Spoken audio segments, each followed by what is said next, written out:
Acharam aí? Página 6, tá, gente? Exercícios. Deixa eu só colocar aqui no quadro.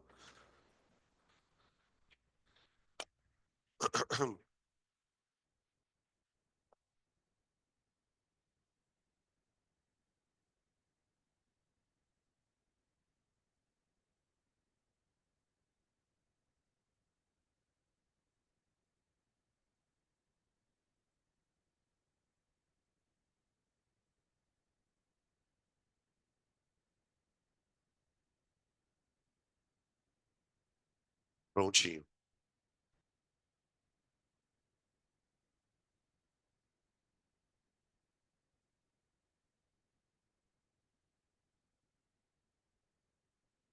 prontinho. Então vamos. A primeira parte dos exercícios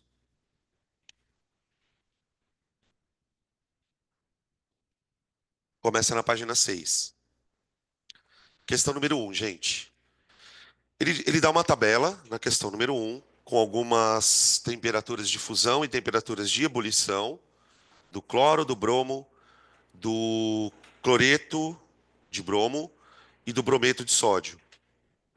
E aí ele fala assim: a tabela a seguir contém os pontos de fusão e ebulição de algumas substâncias. Ele quer saber qual é o estado físico daquelas substâncias a 25 graus Celsius. 25 graus Celsius. Gente, só uma dicasinha para fazer questões dessa natureza. Elas são simples, né? Não são questões difíceis. Para você determinar o estado físico de uma substância, claro, você precisa saber o ponto de fusão e o ponto de ebulição da substância, e você precisa saber que temperatura você está. Então, basta você ter na tua cabeça esse esquema aqui, ó. Peraí.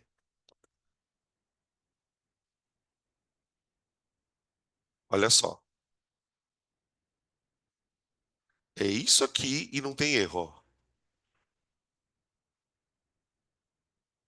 Ó, ponto de fusão, imagina um termômetrozinho, tá? Você tem uma temperatura que é o ponto de fusão, você tem uma temperatura que é o ponto de ebulição. Se o ambiente tiver numa temperatura abaixo do ponto de fusão, a substância é sólida.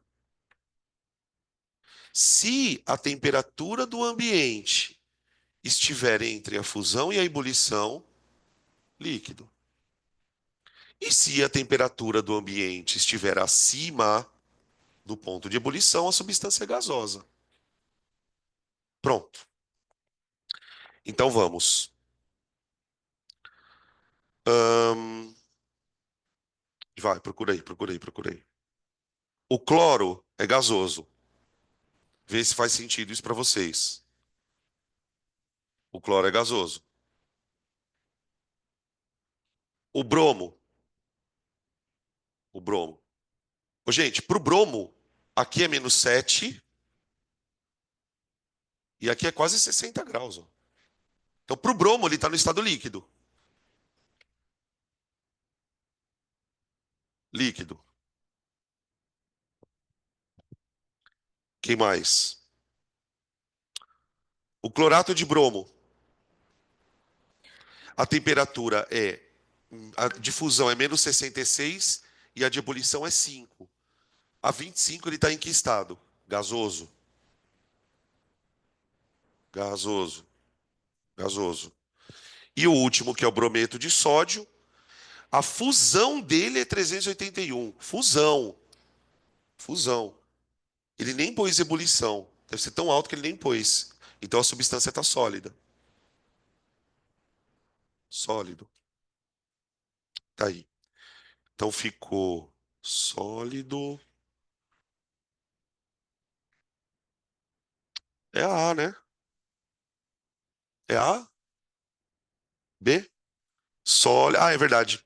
BR2 líquido, Cl2 e BrCl gasosos. Verdade. B de bola. Fechou. Isso é a questão 1.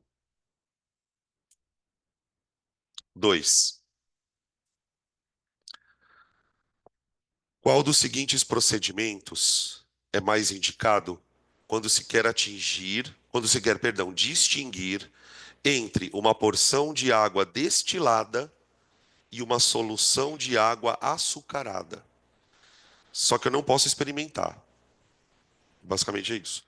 Então, ou eu quero descobrir o que é eu. Só um minutinho, gente. Ah, tá, tá, tá. Que horas são? Tá.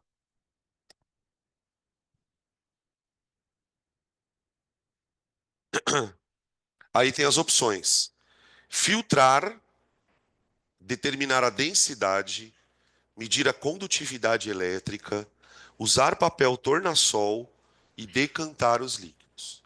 Bom, gente, vamos lá. Eu quero diferenciar água destilada de água com açúcar.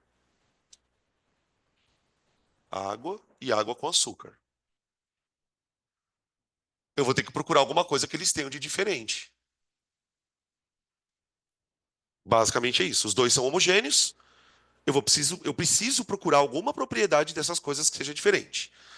Bom, filtrar é impossível. Eu não conseguiria separar água de açúcar por filtração. Se você tentar filtrar água com açúcar, passa direto. Então, filtrar não. Determinar a densidade. E aí? Sim, sim. A densidade é uma boa ideia. Por quê? A densidade da água é 1 grama por ml. Quando você põe açúcar ou põe qualquer outra coisa na água, você tem uma mistura. A partir do momento que você tem uma mistura, as propriedades mudam. Então aquilo não tem mais uma densidade de 1 grama por ml. Então a densidade é uma possibilidade, né? Vamos lembrar que densidade é uma propriedade específica. Medir condutividade elétrica. Gente, a água pura e a água com açúcar não são dois ambientes que conduzem energia elétrica. Para você ter água conduzindo energia, você precisa ter íons lá dentro. O açúcar não é uma substância iônica. Se você quiser anotar aí, ó, o açúcar é um não eletrólito, vírgula. Ou seja, vírgula. Em solução aquosa, não libera íons. Não libera íons. Tá? Quando a gente for falar da teoria de Arrhenius, né, a gente fala sobre eletrólitos, não eletrólitos. Tá? Aí sim. É, porque aí eu conseguiria ter resultados diferentes. Não conduz, conduz. Tá? Gente, para que a gente usaria papel de tornassol para acidez? Quando eu quero verificar se uma substância é ácida ou alcalina, eu uso o que a gente chama de maneira geral, né, de indicador. Um indicador famoso é o tornassol. Vou colocar aqui, ó.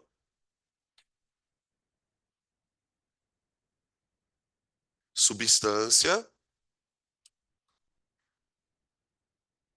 indicadora do caráter ácido-base.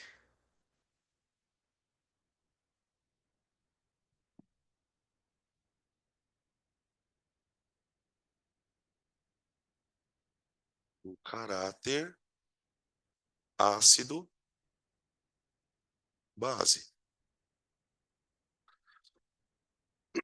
Gente, por que que usar papel tornassol não funcionaria? A água é uma substância que tem caráter neutro, tá? E a água com açúcar? Também. O açúcar ele não dá para água nem caráter ácido e nem caráter alcalino, tá? Só um comentário, tá, gente, breve. O açúcar é uma substância orgânica. Existem algumas substâncias orgânicas que, quando colocadas na água, podem deixar a água ácida sim, tá? Fenol, por exemplo, o próprio ácido carboxílico, tá? Mas o açúcar não. Decantar também não funcionaria. A decantação funcionaria se o açúcar não estivesse dissolvido, tá?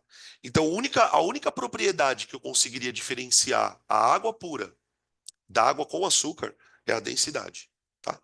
Então, fica com a alternativa B de bola também. B de bola. Questão número 3.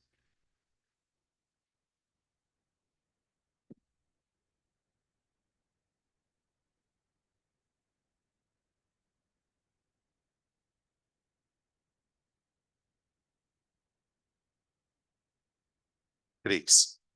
Oi,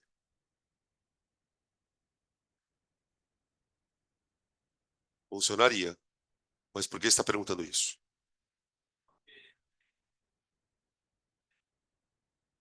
O problema é o seguinte, vamos lá. Eu não quero separar a mistura. A pergunta dele não é como eu poderia separar. A pergunta dele é como é que eu conseguiria identificar a mistura do puro, tá? O que eu poderia fazer, assim, o que a gente poderia, por exemplo, se tivesse essa opção, eu posso destilar água com açúcar? Posso, eu separo. Eu posso destilar água? Não. Então, eu conseguiria separar a água do açúcar, já que isso se trata de uma mistura. E isso eu não conseguiria separar, tá? Mas como a ideia é diferenciar, como é que você diferencia coisas? Você tem que pegar uma coisa que elas têm diferente. Então, no caso, a densidade. Tá? Questão 3. Na 3 ele mostra dois gráficos e faz duas perguntas. Ele fala assim, ó, considere dois béqueres iguais, contendo quantidades diferentes de água pura a 25 graus. Eles foram aquecidos durante 20 minutos sob pressão de uma atmosfera com uma mesma chama. A temperatura da água em cada becker foi medida em função do tempo de aquecimento e os resultados foram registrados nos gráficos. Então, eu tenho dois beckers aquecendo água, o becker A e o becker B. O becker A, ele foi aquecendo, aquecendo, aquecendo, aquecendo, e a partir de um certo momento a água começa a ferver lá dentro. Em que momento isso acontece no A, gente? Em que momento a água começa a ferver dentro do becker A? 10 minutos.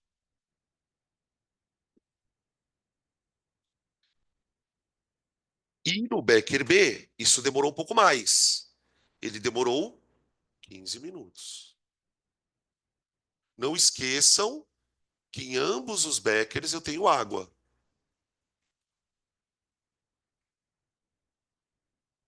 Deixa eu fazer uma pergunta aqui para vocês. Qual dessas águas, o becker B demorou 50% de tempo a mais, né, para ferver. Quando esses dois beckers estavam fervendo, qual dessas águas estava mais quente? O A ou o B? Quando esses beckers estavam fervendo, qual dessas águas estava mais quente? Os dois estavam à mesma temperatura. É água, gente. Ah, mas professor, pera um pouquinho. Se os dois são água, os dois fervem a 100 graus, por que que o Becker B demorou mais? Gente, por causa da quantidade. Vocês já fizeram miojo? Quando você faz miojo, não sei como é que você gosta do miojo. Tem gente que prefere o miojo com caldinho. Tem gente que prefere o miojo mais sequinho. Se você gosta do miojo com caldinho, você vai pôr mais água. Vai demorar mais para a água ferver porque tem mais água. Uma coisa que a gente precisa tomar um cuidado numa questão como essa é para não cometer certos equívocos. Nenhuma dessas águas estava mais quente quando estava fervendo. O ponto de ebulição da água é 100. Se você colocar um copinho de água para ferver e colocar uma jarra de água para ferver, ambas vão atingir a temperatura a 100 graus, a fervura. A questão é que quanto mais água você tem, mais tempo demora para você esquentar. Fica claro isso? Porque ele vai jogar justamente com isso na questão. Então ele diz assim, ó, no item A, qual é o valor das temperaturas TA e TB? A gente já escreveu, vamos lá. Valor das temperaturas A e B. 100 graus Celsius, tá? Ponto. Justifique sua resposta. O líquido era o mesmo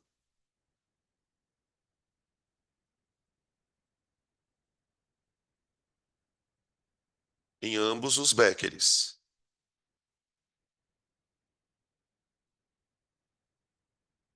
Ô, gente, fica aí uma dica também para quem for fazer prova discursiva, tá? Tem toda uma lenda urbana de que você tem que responder corretinho, né? Por exemplo, qual a temperatura dos beckers? Ah, a temperatura dos beckers. Não precisa disso. Ó, qual a temperatura dos beckers? 100 graus. Justifique, pronto. Acabou. Duas, três linhas já deu, tá? B. Por que demorou mais tempo para a água contida no becker B entrar em ebulição? O tempo maior se justifica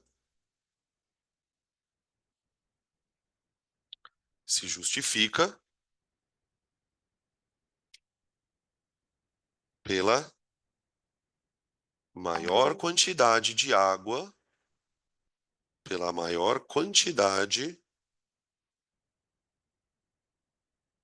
de água no becker B,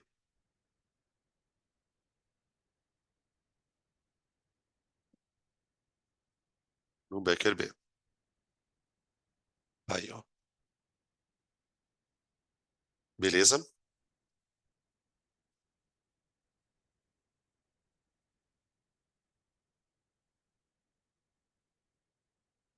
4.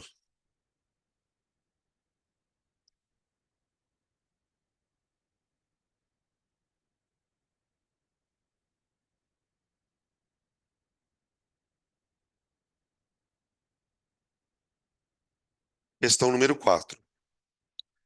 Observe na tabela a seguir alguns dados sobre o metal mercúrio. Ele deu a densidade, ele deu a temperatura de fusão, ele deu a temperatura de ebulição, ele deu o estado físico na natureza e deu a solubilidade em água. Então, ele deu algumas propriedades da substância, tá? Aí vem a perguntinha. Qual, deixa eu colocar aqui, tem A. Qual é a menor temperatura em graus Celsius que pode ser medida com um termômetro de mercúrio? Justifique. Então, imagina o seguinte, eu tenho um termômetrozinho de mercúrio e eu quero medir a temperatura. Gente, todo instrumento de medida, desde os mais simplesinhos até qualquer instrumento sofisticado, tem uma limitação de medida. Por exemplo, vamos pegar um caso bem prático. Balança de farmácia. A balança de farmácia é feita para medir massa de gente. Agora imagina, por exemplo, que você gostaria de medir a massa de uma formiga. Você vai pegar a formiguinha, colocar em cima da balança da farmácia. Quanto você acha que a balança vai marcar? Zero. Mas não é porque a formiga não tem massa, é porque a balança não consegue medir a massa, porque a precisão da balança não é tão grande. Todo instrumento tem precisão, todo. Ele tem um limite a partir do qual ele não funciona mais. No caso do termômetro, existe um limite máximo e um limite mínimo. Eu quero medir a temperatura de uma coisa. Por exemplo, vou fazer uma expressão idiota, mas você não vai usar o termômetro para medir a temperatura do sol, porque não vai dar. Então a pergunta dele é muito nessa linha. Qual é a menor temperatura que um termômetro de mercúrio funciona? A gente poderia até estipular também a maior. A maior. Evidentemente, pessoal, isso não é um exercício em que o aluno precisaria saber isso de cor. Tem algum raciocínio por trás disso. E aí a nossa pergunta aqui é a seguinte: como é que eu poderia usar os dados da tabela para responder essa pergunta. Ele me deu um monte de informação aí. Ele deu a densidade, ele deu a temperatura de fusão e de ebulição, ele deu a solubilidade em água. Então, tipo assim, eu tenho que tentar olhar para essa tabela e pensar assim: que tipo de informação eu preciso saber para determinar a limitação do termômetro? Aí nós precisamos lembrar como é que o termômetro funciona, que eu não sei se todo mundo aqui sabe. O termômetro tem mercúrio lá dentro, certo? Por que que ele tem mercúrio lá dentro? O mercúrio é um líquido. Ao mesmo tempo que ele é líquido, ele é metal. O que que metal tem de bom? Metal tem uma certa facilidade para dilatar. Então, o que acontece? Quando você coloca o mercúrio, você encosta o mercúrio numa superfície, o termômetro, vamos supor que eu vou medir a minha temperatura. Estou com febre. Tá. Minha temperatura está maior que a do mercúrio.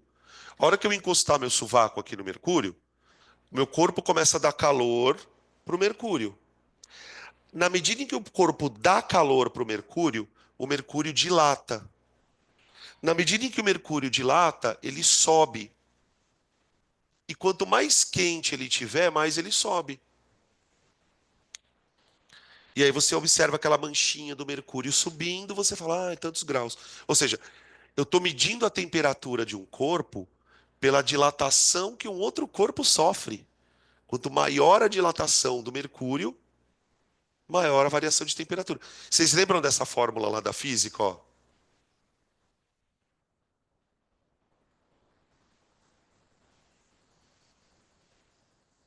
Não sei se vocês lembram dela. Essa fórmula aqui é uma fórmula que a gente usa para calcular a dilatação de coisas. O que que é o delta L da fórmula, gente? Não sei se vocês lembram. O delta L é o quanto o corpo dilata. Então imagina que dentro do termômetro tem uma coluna de mercúrio. Essa coluna de mercúrio, ela tem um comprimento, que eu chamo de L0. Quando eu esquento o corpo, esse L0 ele vai sendo aumentado, ó, tá vendo? Então, tipo, quanto maior a variação de temperatura que o mercúrio sofre, mais ele dilata, tá bom? Beleza. Basicamente é isso que explica o funcionamento do mercúrio, né? Tá, e agora? Como que eu vou fazer para me dizer qual é a menor e a maior temperatura? A gente vai pensar o seguinte, gente. Para o termômetro medir a temperatura, o mercúrio precisa dilatar. Dilata, contrai.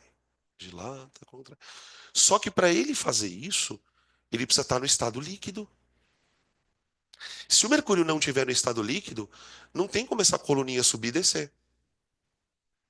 Então, a restrição de funcionamento do termômetro é o mercúrio precisa estar no estado líquido.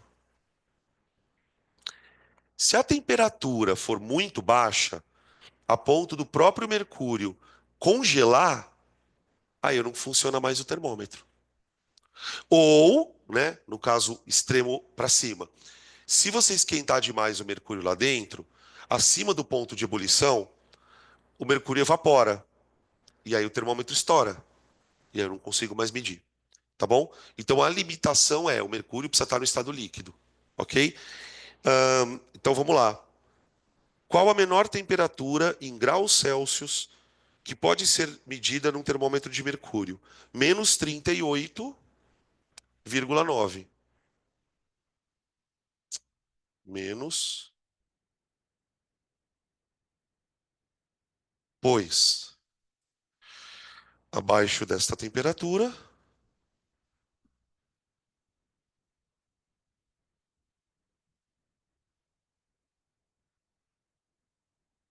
abaixo dessa temperatura, o mercúrio solidifica.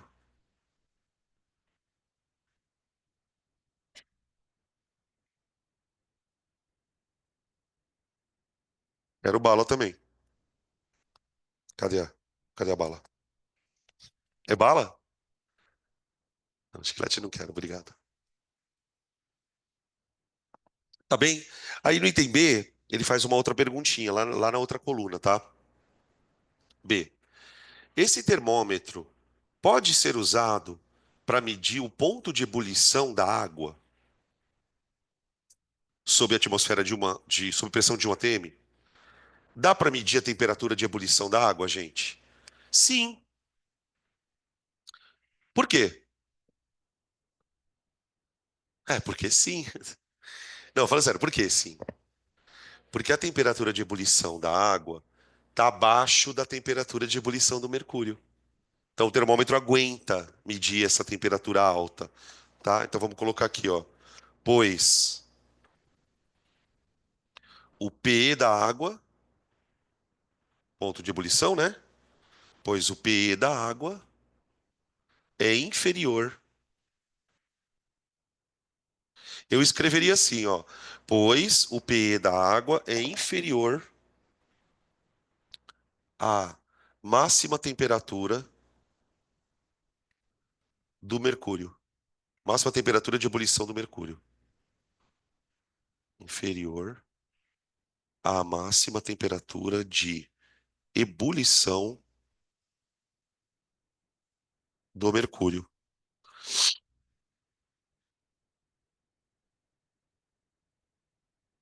Pronto.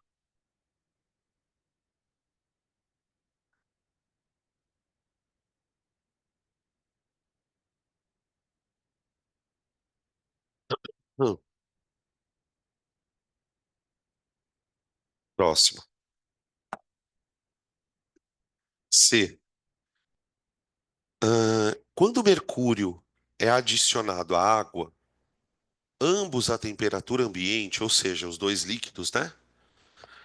Ele flutua ou afunda? Ele afunda, né? Por causa da densidade. Indique os dados que lhe permitem explicar a sua resposta. Bom, primeiro, né, gente? Só para a gente comentar, depois eu escrevo. Misturei os dois. Ele não é solúvel em água, então você vai ter um sistema de duas fases. E pelo fato dele ser mais denso, ele afunda. Então, eu escreveria alguma coisa do tipo assim, ó. Água e mercúrio são immiscíveis,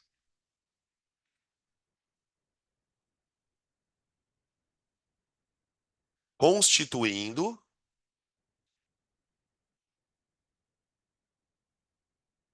um sistema de duas fases. Um sistema. Aí você pode escrever bifásico, duas fases.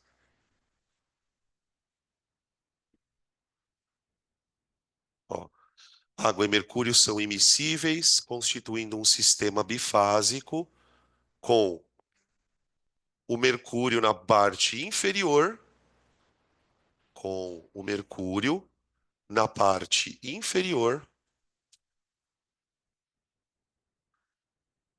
por sua maior densidade. Pronto. Mercúrio na parte inferior por sua maior densidade.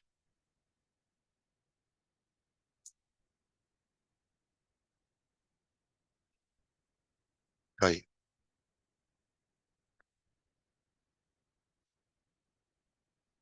Esqueci de falar um negócio pra vocês. Depois olha aí no grupo, as meninas perguntaram o tamanho da camiseta. Vocês já mandaram já pra elas? Tá, para elas separarem já. Esqueci, elas me pediram pra falar. Questão 5, gente. A 5, eu não me lembro se essa é do Enem ou no Enem apareceu uma parecidíssima com ela.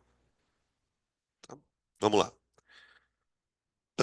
Os materiais são classificados por sua natureza química e estrutural, e as diferentes aplicações requerem características específicas, como a condutividade térmica, quando são utilizados, por exemplo, em utensílios de cozinha.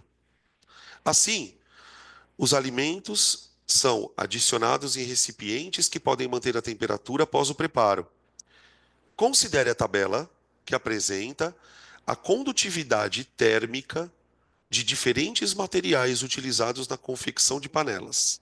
Então, ele está falando sobre condutividade térmica.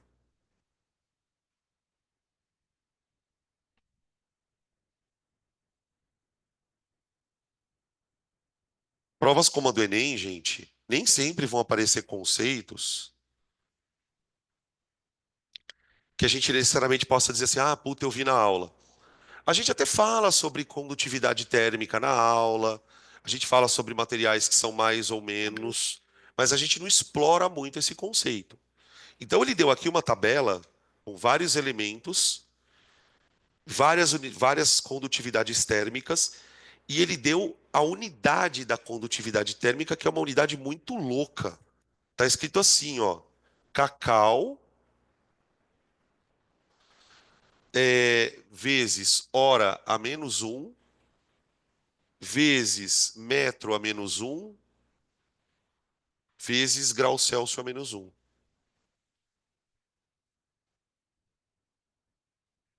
Aí você fala assim, meu Deus, que diabo é isso? Gente, hora é a unidade do quê? Tempo. Metro é a unidade do quê? De distância, comprimento. Grau Celsius é a unidade de temperatura. E caloria é a unidade do quê? De energia, de calor. Então, quando eu olho para uma coisa dessa, primeiro, não sei se todo mundo aqui tem clareza do que significa esse menos um.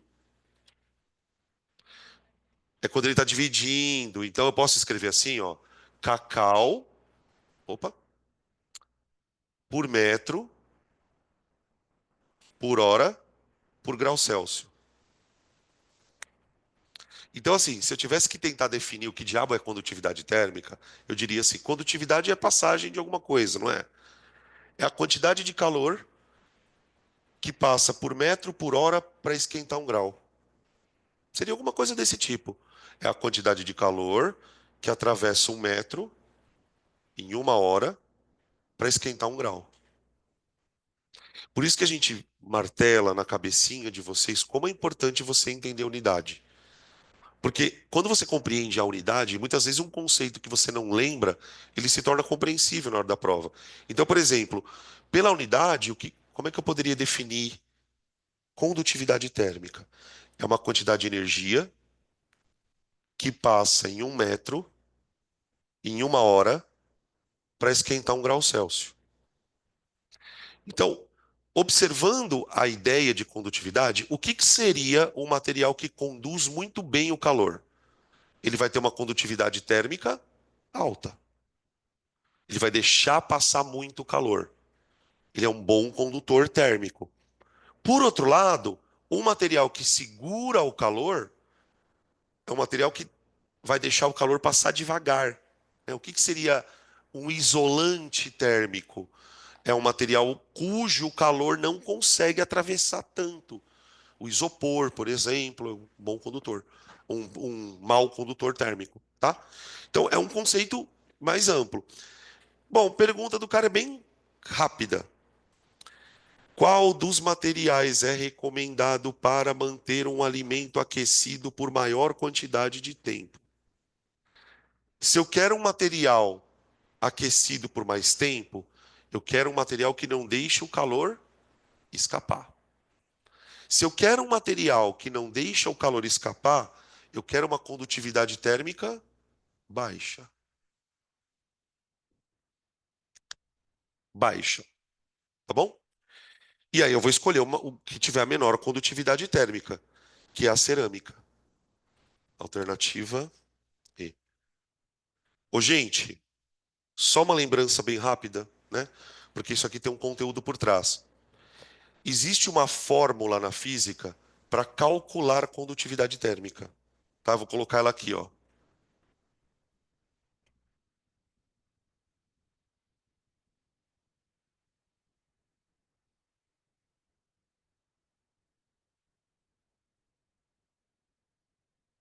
Ó, isso aqui a gente vai ver isso, tá, gente? Eu só estou colocando a fórmula porque já vai ir lembrando algumas coisas, tá?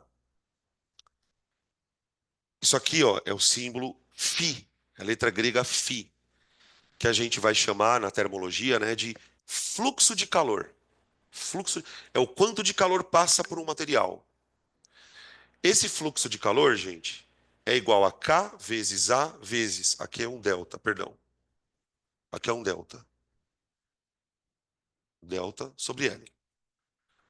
O que que é o φ, então? É o fluxo de calor no material. Pode ser no vidro, na cerâmica. O K é a condutividade térmica do material.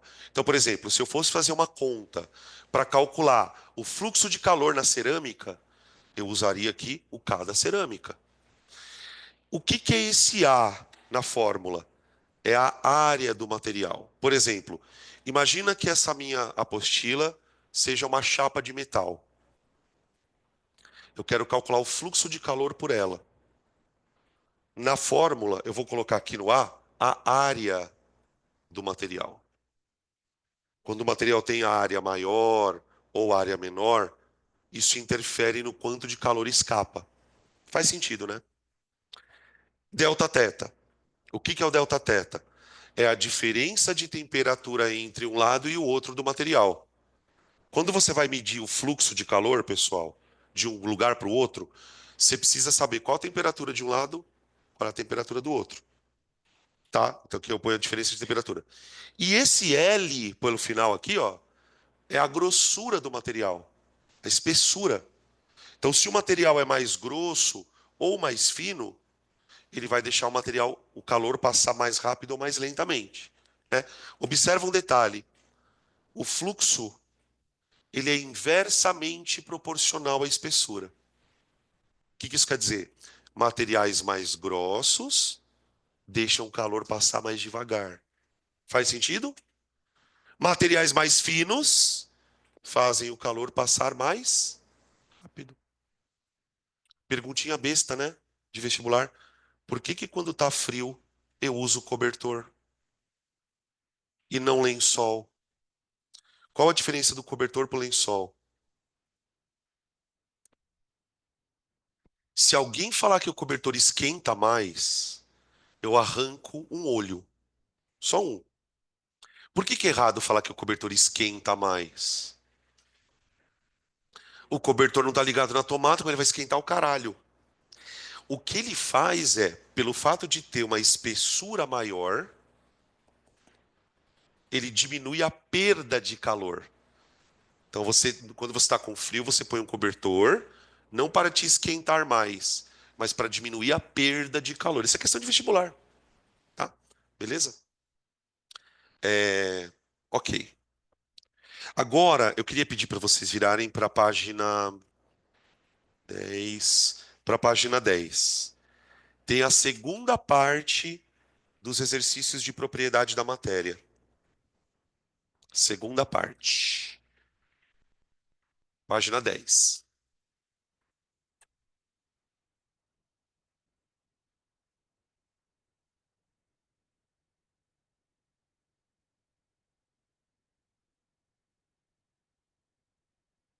Talvez tenha uma outra questãozinha, um outro assunto que ainda tem a ver com a parte mais de básica, tá?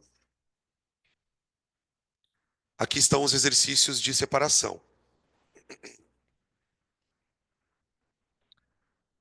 Acho que eu deixei meu. Abrir aí, gente?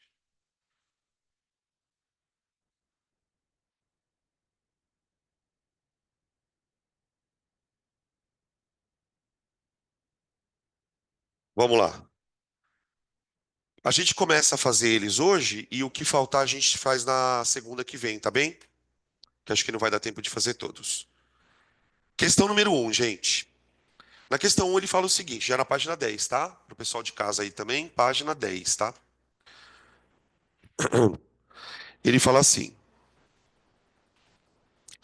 a solda macia ou solda branca é uma solda comum à base de uma liga de estanho e chumbo em variadas proporções. Na eletroeletrônica, as soldas são mais usadas na forma de fios, como a liga estanho-chumbo, na proporção 60-40, a qual possui um ponto de fusão de 183 graus Celsius. Para um pouquinho aqui.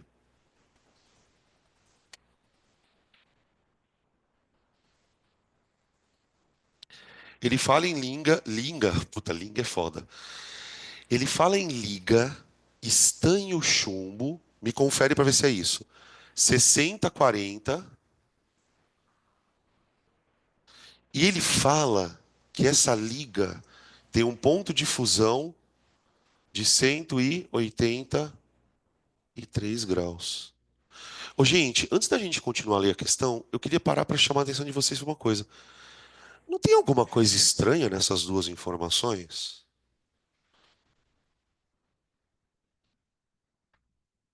Ô, gente, uma liga não é uma mistura? Mistura tem ponto de fusão? Normalmente não. Mas tem um tipo maldito de mistura que tem. Porque normalmente, como que é o gráfico de aquecimento de uma mistura? Vamos lembrar, ó. Vamos lembrar. Isso, ó. Ele é meio assim, ó. Em geral, quando você aquece uma mistura, ó, o gráfico de temperatura, o eixo Y, na função do calor que o negócio está recebendo. Então, ó, aquece, derrete, líquido, evapora, aquece. Esse é o comportamento padrão. Porém, tem algumas ligas que na fusão se comportam como se fossem substâncias. Ó,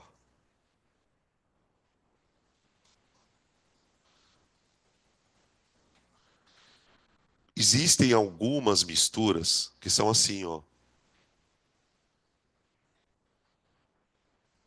graus Celsius e calor, ó. A mistura vai se aquecendo. Quando ocorre a fusão acontece numa única temperatura, presa. Esse tipo de mistura eu chamo de mistura eutética. Mistura eutética. Aqui, ó, tá? O comportamento típico, vamos dizer assim, é esse aqui. Mas algumas misturas têm esse tipo de característica, tá? Só para a gente citar, porque ele está falando sobre isso. Aí ele fala assim, ó, analisando o gráfico abaixo, que mostra o comportamento térmico desse sólido, assinale a alternativa correta. A. A solda é constituída por substâncias com impurezas e com temperatura de ebulição constante. Não é a temperatura de ebulição constante. A temperatura constante é a de fusão. Então tá falso. B. O fenômeno que ocorre na região B de bola é a solidificação e há três fases em equilíbrio. E aí? Gente, é uma curva de aquecimento. Se isso é uma curva de aquecimento, como isso aqui pode ser uma solidificação? Não tem sentido. Então não é a B. C. A solda é constituída por uma mistura eutética, pois funde numa temperatura constante. Essa é a resposta correta, tá bom? C de cebola. Deixa eu ver a D rapidão aqui. A solda é constituída por uma mistura azeotrópica. Ah, eu não tinha falado desse nome, eu acho, na aula da passada. Ô, gente, deixa eu comentar rapidinho sobre esse outro nome. Ó, eu acho que na aula passada eu coloquei esse gráfico aqui também, ó. Calor, temperatura.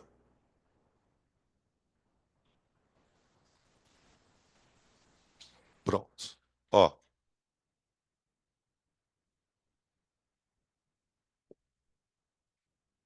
só para a gente concluir esse item, ó. Mistura, mistura e mistura. Qual a diferença dessas duas misturas para essa? Existem algumas misturas que, quando aquecidas, vão passar pela fusão e pela ebulição sem temperatura constante. Quando a mistura funde numa temperatura constante, ela se chama eutética. Observa que a ebulição não. Quando a mistura ferve na temperatura constante, aí ela se chama azeotrópica. Azeotrópica,